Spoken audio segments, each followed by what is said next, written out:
Welcome home to USA Global TV and Radio. Ours is a place where dreams take flight, voices are heard, and stories are shared. This is where cultures meet, connections are formed, and ideas are transformed into action. This is your destination for authentic storytelling, diverse perspectives, and meaningful conversations. We're where global stories unite and bridges are built beyond all borders. Discover our world of education, entertainment, hope, and inspiration. Together, we're building bridges worldwide.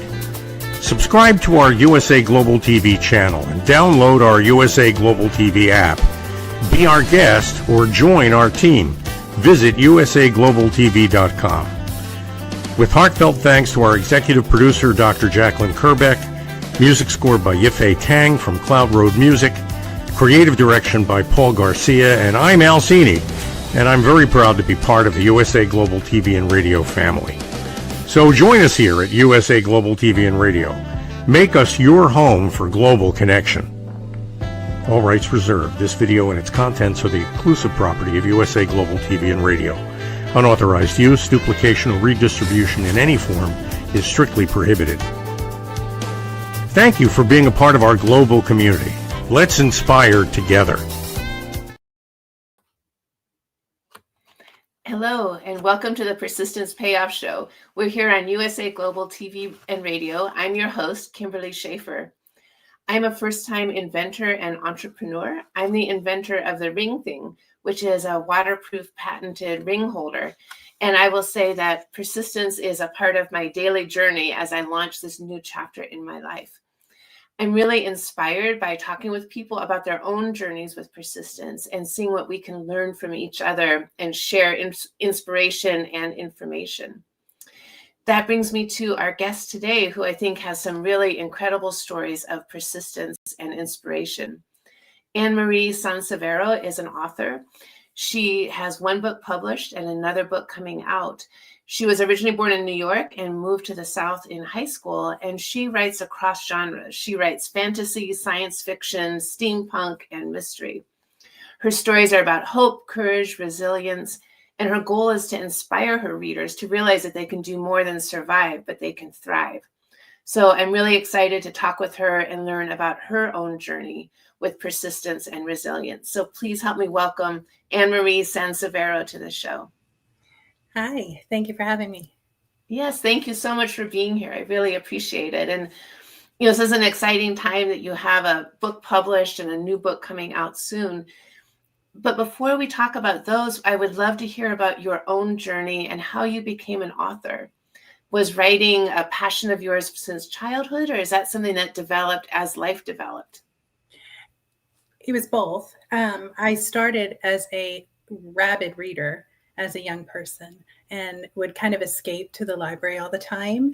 And while some of my friends were in their rooms pretending to be rock stars, I was pretending to either be a rockette or writing a book and talking to kids about my book and things like that. And then I found out the Rockettes had a height requirement, so that killed that dream. And I started focusing in on my other loves. And I'll be honest, I'm a complete nerd, and I have not met a subject I haven't enjoyed learning about. So I have, I think, 11 bookshelves in my house filled with history and science and all kinds of fun stuff.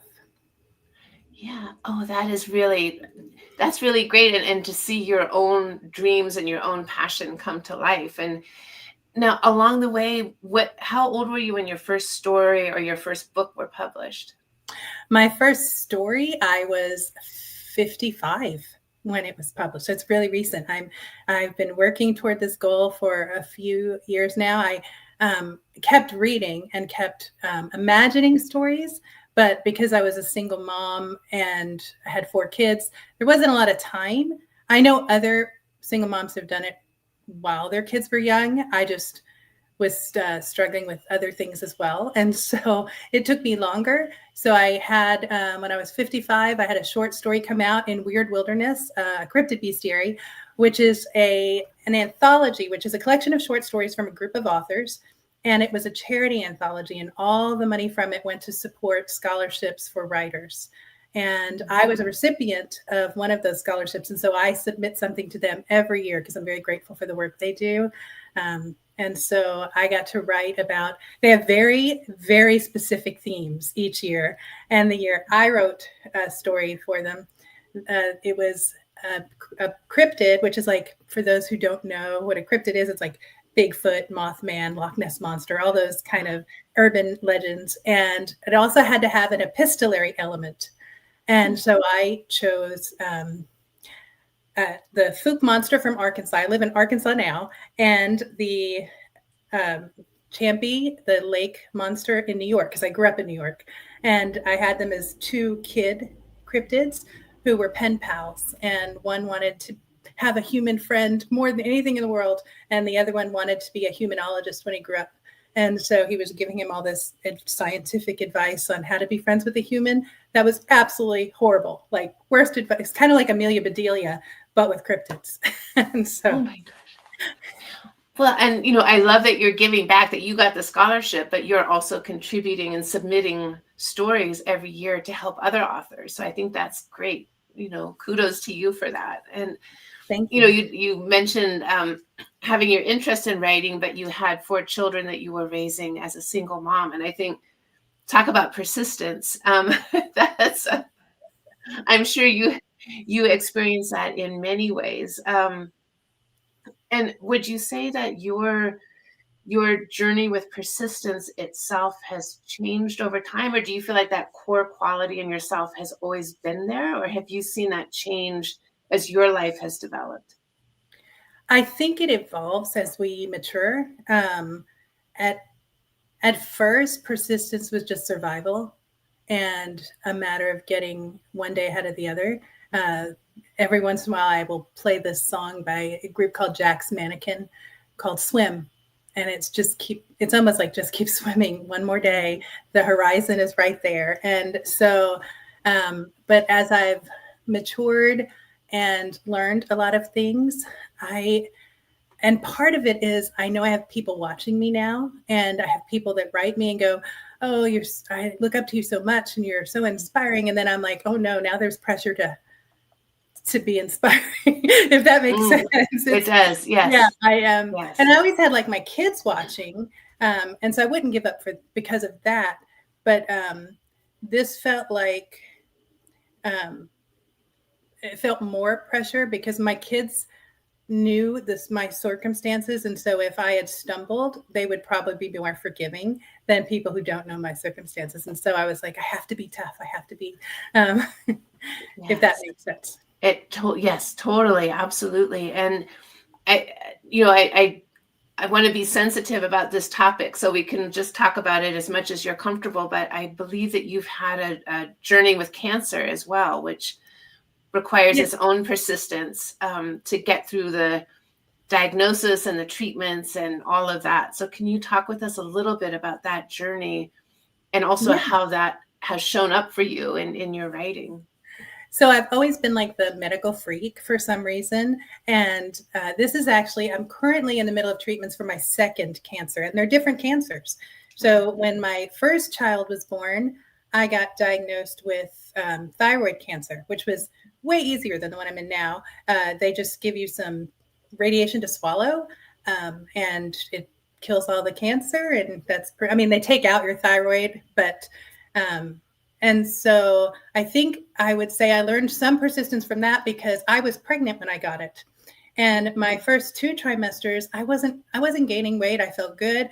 My third trimester, I felt like I was dying. Like I could barely function. And I ballooned, like I gained 30 pounds. And they rotated our OBGYNs, and one of mine was just like, you're eating too much. You have to stop. And I kept telling him, I'm not. I have no energy to eat. I am not hungry. And no one would listen to me. Mm-hmm. And then I went, I had my child, and I felt like the worst mother ever because I was so exhausted. And I felt like all I was doing was keeping him alive. And I grew up idolizing like Caroline Ingalls in Little House on the Prairie. And I wanted to be that mother. And so I already felt like a failure. Like I couldn't do it. And then I noticed a lump on my neck, and I went to my doctor and he was like, oh, it's probably nothing. Don't worry about it. And of course, we're concerned about your weight. And so eventually I had to insist they look at it. And so that's when I learned you have to stand up for yourself, even with people who know. I mean, doctors know more than we do. I agree with that. But sometimes they get in a box. And so I finally had to put my foot down, and they did that test, and they went, oh, this is a tumor. And so it was just one of those things. And then that was okay. And I went for years with no cancer, but other health issues. I've had 14 surgeries and had serious hemoglobin problems where I was having blood transfusions and iron infusions. And then over Christmas of this past year, I got diagnosed with a new cancer. And I remember talking to the doctor and going, I've done cancer. Like, I did it already. And I didn't think you could get more than one. I thought if I got it again, it would be the same one. And he said, no, I've known patients to get 4 different cancers. And I was like, you know what? I'm competitive, but I'm going to let that title go. I don't need to get more than that. So my journey in writing, because of all those things, and was slower, and with 4 kids that I love more than life itself. It is. I was also working 3 part-time jobs trying to take care of them. And so it was a lot of different things that were pulling at my time, including my own abilities with how tired I was. So, but when you have something that's important to you, I think you don't give up on it. And I would constantly dream and how I wanted to do it. And at first, I could only do 15 minutes of writing a day. And I think it wasn't until my youngest was in junior high that I finally decided I want to fulfill this dream. And if I keep waiting, it'll never happen. And so I do 15 minutes a day. As they got older, I could do more. Did I answer your question at all? Or am I just You did. I'm so sorry. That's okay. I got something in my throat. I choked you up. You did. You absolutely answered it. So sorry. Well, that's really, I'm so interested. I also had thyroid cancer when I was 33. And I know that feeling of, they tell you, mine was just found on a incidental exam where they felt the lump, and I was like, I don't need to do anything. And they did it, and they said, oh, you're 33, it's not going to be anything. And sure enough, that same doctor had to call me back and say, yes, it's thyroid cancer. So I'm with you on the shock of that, and how it can be unexpected. And I think with thyroid cancer, one of the weird things is like other cancers have like a 5-year survival, that if you can get through the 5 years, you're considered cured of it. But thyroid cancer, even with our thyroids removed, it can always come back somewhere else, like for life. And so there's not that 5-year celebration, like, oh boy, I made it to 5 years. But certainly every day is a celebration with that. Yeah. And they did warn me, even with this new cancer, that the 5 years is a good milestone, but never count on it being gone. So yes. Oh, I'm sure. So I'm so interested about your stories because I think you have a really wonderful website, and your website mentions that part of what you do with your writing is you want to encourage your readers to have empathy and also to know that they can do more than survive. And so I'd love to know what your thoughts are about encouraging people to learn about empathy through their reading and through your writing. That's honestly, aside from getting to know people outside of your circle, one of the best ways to develop empathy is by reading, because you get to see them in their world, like legitimate, not weird voyeurism. Okay. And so you're getting to see people exist in something that's outside of your own experience, and you're getting to feel their emotions with them and know that that people who are different than you can be wonderful people. In fact, the middle grade book I have coming out next year starts off with these 2 boys who are like nemesis at school. Mm. And they each realize at some point they had preconceived notions about each other that weren't true. Now, whether they're mature enough to do anything about that, you'll have to just read the story. But Yes. I loved the idea of putting people who are misunderstood together in stories. Yes, I love that. And when you're writing those books, are you basing the characters on people that you know, or is it a compilation of people who you know, or is it more your own configuration of people and how you envision them? It's a complete amalgam of that. I have like a crazy on steroids imagination. So sometimes it's just something I've imagined. But most of the time I see someone, I might not even know them, but I notice a certain quirk about them, the way they're walking or the way they talk or what's important to them. And I'll just make a mental note of it. And then more likely I'm writing it down in my notebook because I keep something with me at all times. And sometimes it's people I know, but never them as a whole. Just pieces of them, because I wouldn't want a situation where someone would read a story and go, she wrote about me, and maybe they don't like that character. And so the one exception of that has been, there's this young man, and I'm going to just say hi to him right now, young Jack Guyman, who is just a remarkable little boy. And or now he's getting to be a young man. He probably would not appreciate me saying little boy. And I wrote his father to make sure I had his name right. And I was like, I'm going to make him a cool character in a story, because I like encouraging kids that are doing good things. So. Yes. And you started your writing or publishing journey later in life with your first story at 55. Do you feel like you have this like big wave of things that you want to write now that the doors are open, the gates are open? Yes. And I have a database of stories, and that I plan on writing. And then I keep having more and more ideas come. So I'm constantly jotting them down so I don't forget them. I also have the first thing I have published right now is a short story collection. And each of those stories won between honorable mention or semi-finalist with Writers of the Future. And so I took the ones that I haven't had time to sell yet, because you can, after they judge them, unless you're the winner, you can sell them. The ones that I hadn't placed in a market, I put together in this collection.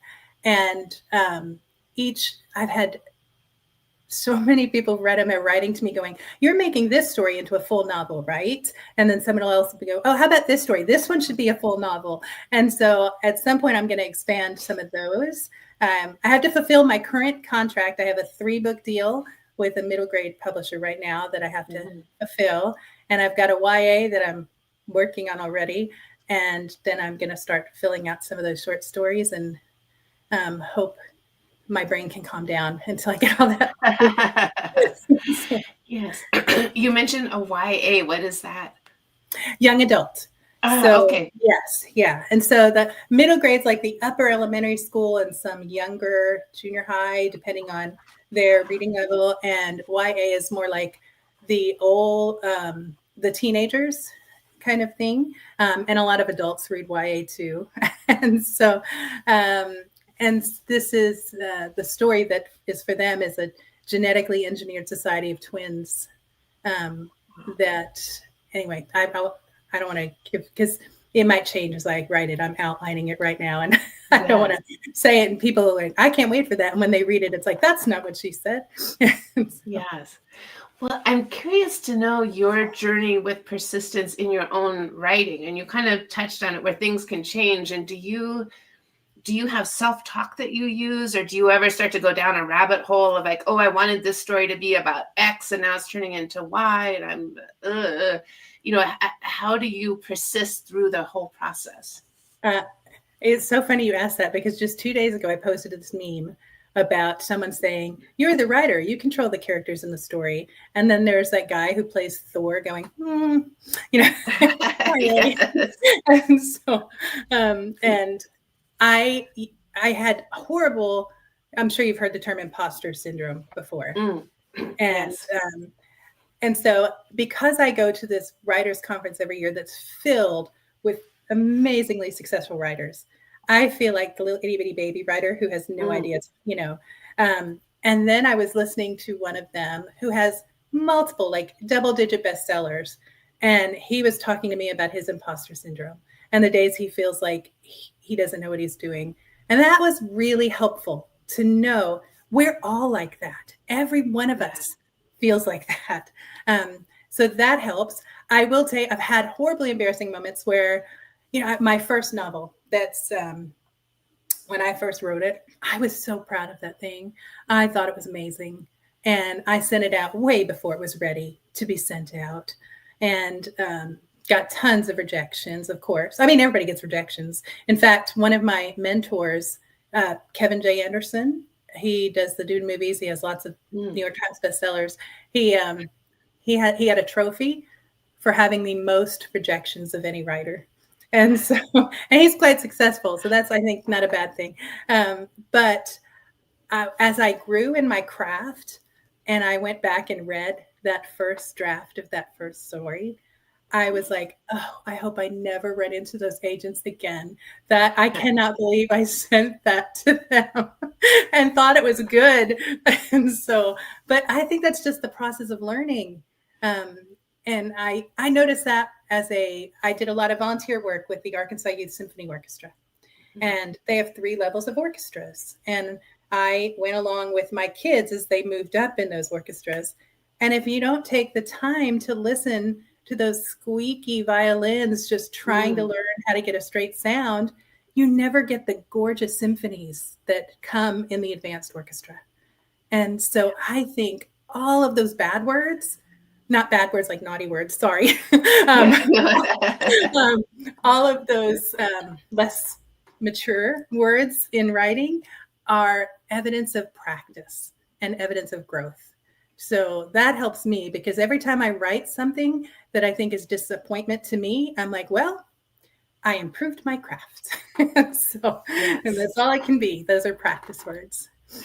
Yes. Well, and I'm also struck when you talk about your first book and looking at your first article and published story and looking back and thinking, oh my gosh, that wasn't all that I thought that it was. But that's its own lesson in persistence. Like at that time, you were doing the best you could and you believed in yourself and you went for it.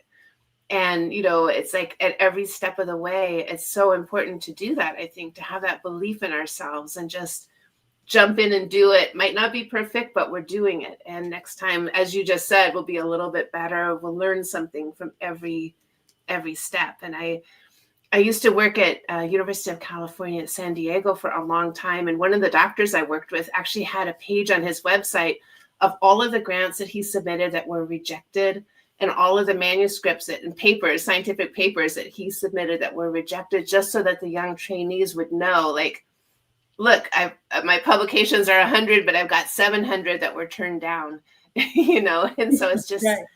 You're right. Those are the steps that help us grow. And I'm curious to know, you write steampunk, and I'm curious to know what that is. Okay. And usually I include that in another genre too with it. Steampunk is, this helps. Do you see these kind of gears and stuff on my necklace? Yes. So if you think like Victorian age, but with steam technology that they didn't really have, like mech swords and airships and things like that. So kind of Victorian period with gears and on steroids kind of thing. And so you'll often see people, do you know what cosplaying is? Mm-hmm. Yes. Okay. You'll often see people cosplaying as a steampunk woman where they'll have the top hat and the goggles and the corset and, all that stuff. So that's steampunk. And I'm sure there is someone out there that's like, man, Ann Marie, there's such a more concise definition of that you could have given. But right now, that's the best words I had for you. Yeah, and it makes sense. I can totally visualize it. I'm seeing it right there as you're talking about it. So yeah. That helps. Yeah. It's not my focus genre. Most of the time, I do science fiction and fantasy. And no matter what genre it is, there's a mystery in it for me. I'm a mystery addict. If you knew how many hours I wasted on British mysteries television. So that's just part. So it's ingrained in everything I write. But one of the things I like about all of those genres is people struggle. And what I like about science fiction, especially, is the idea that something we write might lead to something better in the future.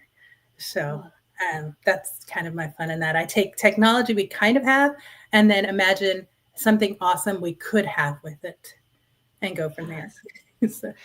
Wow, it's so interesting, like, and the breadth of your abilities to write across those genres. And I'm curious to know, as you get inspired to write a story, do you go through phases where, okay, now I'm writing science fiction, okay, now I'm in my steampunk phase, or do they get kind of mixed up depending on the story? Like, does the story determine the genre, or are you aiming for a particular genre as you write a story?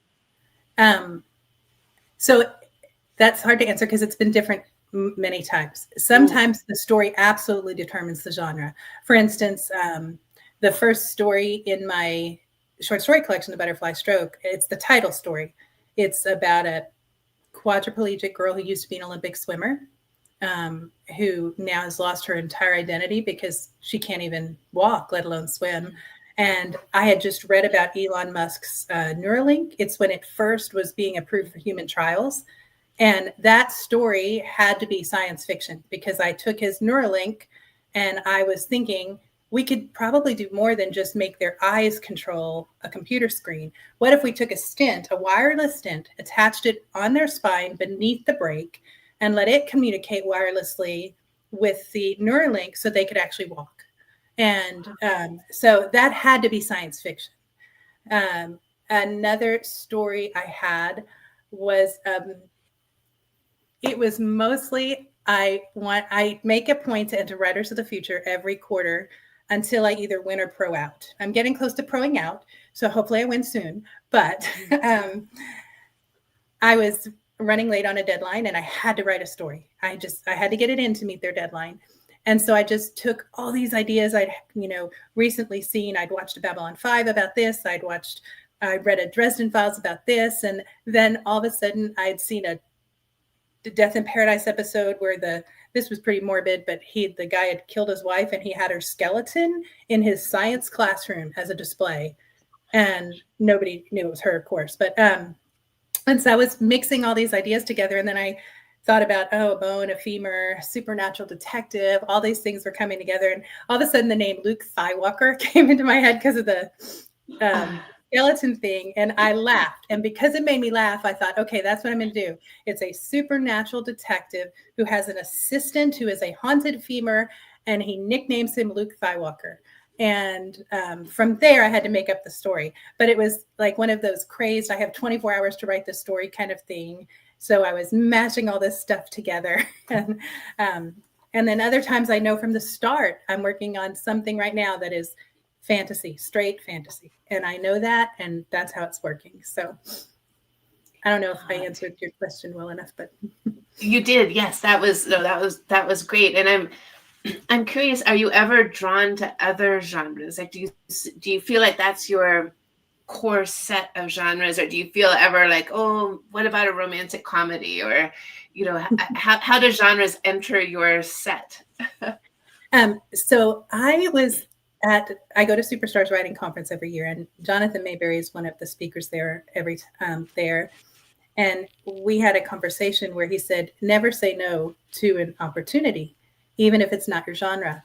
And he got approached by the people from the Wizard of Oz IP, and they were putting together an anthology and wanted him to write a short story for it.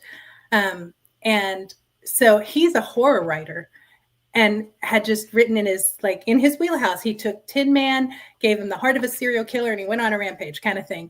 And then they came back to him. I don't think Jonathan will mind me sharing this because he shared it at Superstars. And they came back to him and said, this was a family anthology. And so he had to rewrite the story. And he was like, okay, I can do this. I can do a family friendly story. And he ended up writing about one of the little flying monkeys that had an injured wing and had to learn how to get along with their injured wing. And they loved it so much that it's now canon in the Wizard of Oz universe. And I actually think, because I think that's the story that got him the opening with Black Panther, because they saw he could write outside his genre and offered for him to work on a comic with the Black Panther IP. And so I try not to limit my genre. I don't know that I'd be great at horror, because sometimes I feel like I have enough horror in my life that I don't need to, add to it. But I did recently try romantasy for the first time. I've submitted a romantasy short story, which mashes romance and fantasy, obviously. I don't do romance very well, but because Jonathan advised me never say no to anything, I made an effort at this, and I'll find out in a few months if they like it or not. So I will not say no to any. Well, I'm not going to write erotica. I'm just not going to. So that's the one. Yeah, it's not going to happen. Yes, that makes sense. I understand that. And do you feel that your journey with cancer is now showing up in your writing? Do you feel the influence of those experiences in your writing? Yeah, I feel like everything is research. That is something I've learned from my mentors. Everything I experience is research. And when I just finished radiation and back on chemo. But when I first was in the radiation, there were these cool machines and they were doing all these things. And I was like, okay, I need to know how all of this works. And my doctor would tell me all the details about it. And those go in my stories. And my short story in the collection, Memory Ghost, was because of my blood transfusions. The first one I got, I was watching this stranger's blood enter my body. And it was so creepy. And I thought, they should have bought me dinner or something. I don't know. It felt so personal. And then I started thinking, what if it was something even more personal, like our minds? And so I wrote a story about a woman who had a partial brain graft and started experiencing the memories of her donor. And then she found out the donor had been murdered through those memories. So she uses the experience with the donor's memories to solve her murder. So everything plays in somehow, in some way. Yes. Yeah. Yes. Oh my gosh. Do you have do you feel like there's a particular book or story that's in you that's waiting to come out, but you feel like you've got to get through some things before then? Or do you write in real time as they come to you? I can't write in real time because I have like 7 stories in my brain right now. And I'm not a full-time writer yet. So I can only do one at a time. I do one novel and one short story at the same time. Now, obviously, I get several short stories in before that novel's done. But when I'm writing full time, man, I'm going to have to get a treadmill desk or something because I will just be planted in front of that computer. Yes. Well, and I'd love to hear more about your new book that's coming out. Can you talk with us more about the title and about the content of it? Yeah. So the one that's coming out next year is called Marked by Magic. Now, the one that's now, The Butterfly Stroke, it's for adults. It's a mixture of fantasy and sci-fi. This is for middle grade, which is for those who aren't familiar with how those break up. Think of the first Harry Potter book, that age group. Okay. And so this mixes steampunk that we talked about earlier and fantasy. And I put those together with a young boy who lives in a world that has rejected the kingdom of magic for what they call the more noble art of machines. Mm-hmm. And he grew up never knowing anything about his mother. No one's even allowed to talk about her. And it turns out that is because she was from that other kingdom. And her father didn't know that when they married. He found out after she died. And that betrayal to him, he felt it was a betrayal. His solution to that pain was to just block her out completely.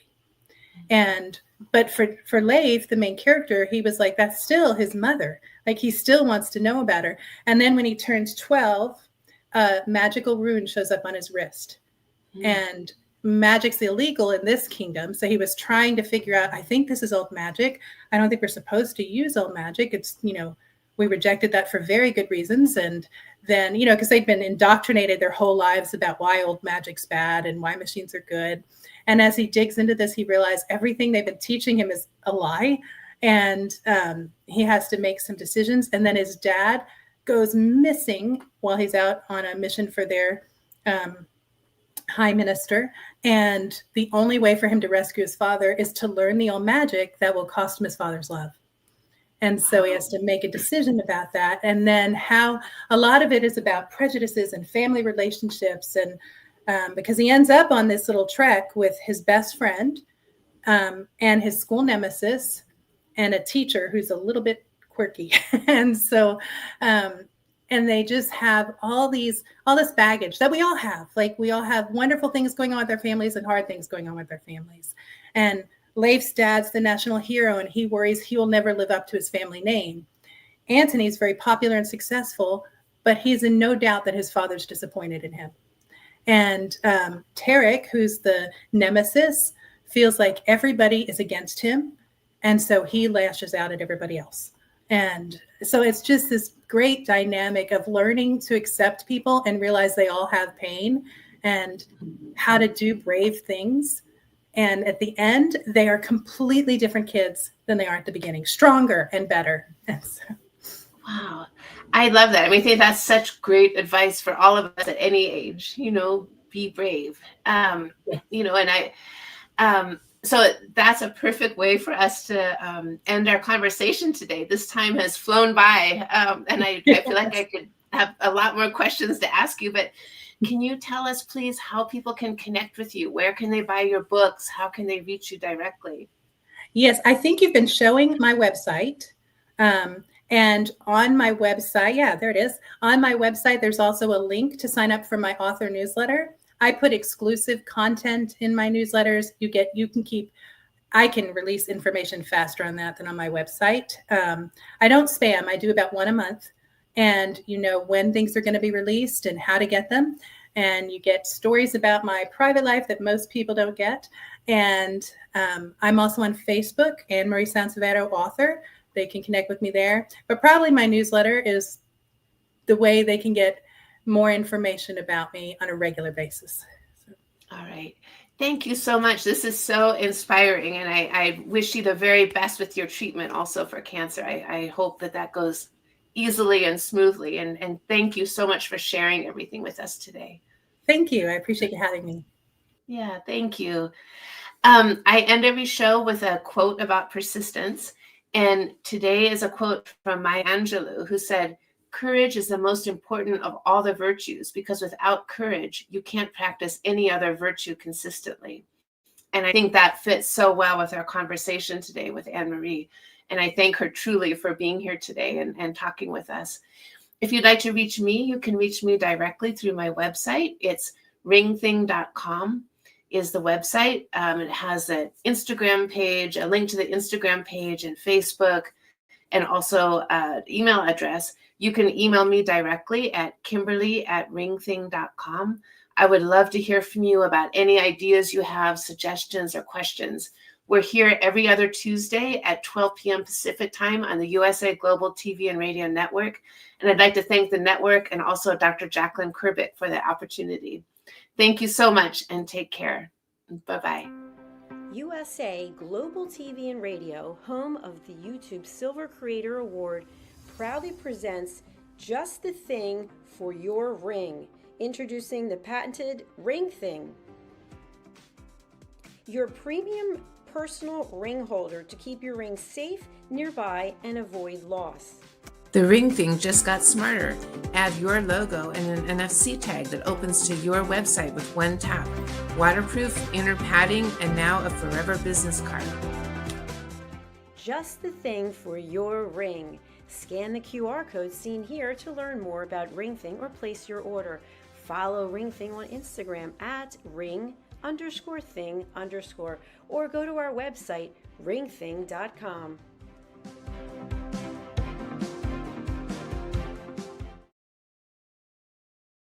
Thank you, viewers and listeners of USA Global TV and Radio, for joining us today. We're honoured to have your time and attention as part of our global community. At USA Global TV and Radio, we believe in the power of authentic conversations, meaningful connections, and creating a world of possibilities together. Want to be part of something bigger? Join our team of elevated listeners at usaglobaltv.com, a space where your voice matters and your ability to listen transforms relationships. Stay connected with us across all our platforms for thought-provoking discussions, expert insights, and empowering stories. Subscribe to our channels at youtube.com/c/USAGlobalTV. Follow us on social media and explore the endless opportunities we're creating for growth, learning, and inspiration. Together, we're not just broadcasting, we're building bridges and changing lives one conversation at a time. For inquiries, contact us at info@usaglobaltv.com. Music by Johnny Dyes. Produced by Executive Producer and Director Dr. Jacqueline Kerbeck. Voiceover by Mike Porter. Creative Direction by Paul Garcia. All rights reserved. Copyright 2025. Visit usaglobaltv.com to view our full terms and conditions.